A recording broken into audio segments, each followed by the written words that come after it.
श्री राम ने अपने कर्मों का फल श्री कृष्ण के रूप में भोगा। मनुष्य को अपने कर्मों का फल भोगना पड़ता है। हिंदू धर्म में यह मान्यता है। संत साधु कहते हैं कि कर्म के फल से तो स्वयं भगवान विष्णु भी नहीं बच पाए। दरअसल भगवान विष्णु के 10 अवतारों में श्री राम और श्री कृष्ण भी हैं। जब भगवान राम माता सीता की खोज में दर-दर भटक रहे थे, तब उनकी भेंट सुग्रीव से हुई थी। सुग्रीव, जिन्हें उनके ही बड़े भाई बाली ने राज्य से बेदखल कर उनकी पत्नी पर अधिकार कर लिया था, तब भगवान राम ने सुग्रीव की सहायता करते हुए बाली को छिपकर तीर मारा था, जिससे बाली की मृत्यु हो गई थी। भगवान राम ने बाली को पेड़ की आड़ में छिपकर तीर इसलिए मारा क्योंकि बाली को वरदान प्राप्त था कि जो भी उसके सामने आएगा, उसका आधा बल बाली को प्राप्त हो जाएगा। यह घटना है त्रेता युग की।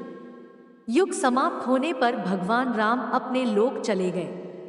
इनके साथ ही भगवान के साथ उनके भी कर्मों का फल साथ चला गया।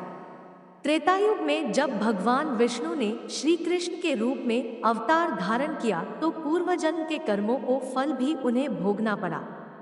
महाभारत युद्ध के बाद जब भगवान श्री कृष्ण समस्त परिवार के साथ द्वारका में बस गए, तब कौरवों की माता गांधारी के शाप के कारण यदुवंश समाप्ति की तरफ बढ़ने लगा।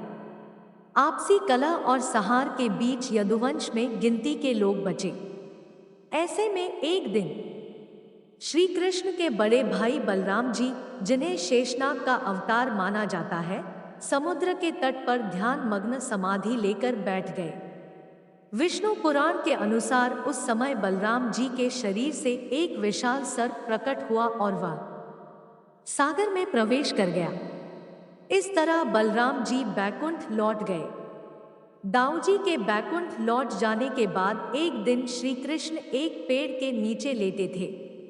उस समय जरा नामक एक बहेलिया, जो हिरण के शिकार की भटक रहा था, उसे दूर से श्री कृष्ण का पैर हिरण की आंखों की तरह दिखा। उसने तीर छोड़ दिया।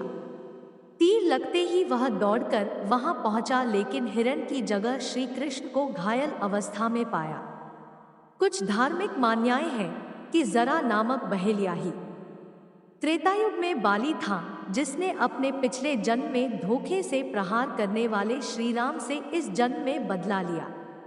वहीं दूसरी मान्यता है कि हर व्यक्ति को अपने कर्म का फल अगले जन्म में भोगना पड़ता है, इसलिए श्री राम ने अपने कर्म का फल श्री कृष्ण के रूप में भोगा।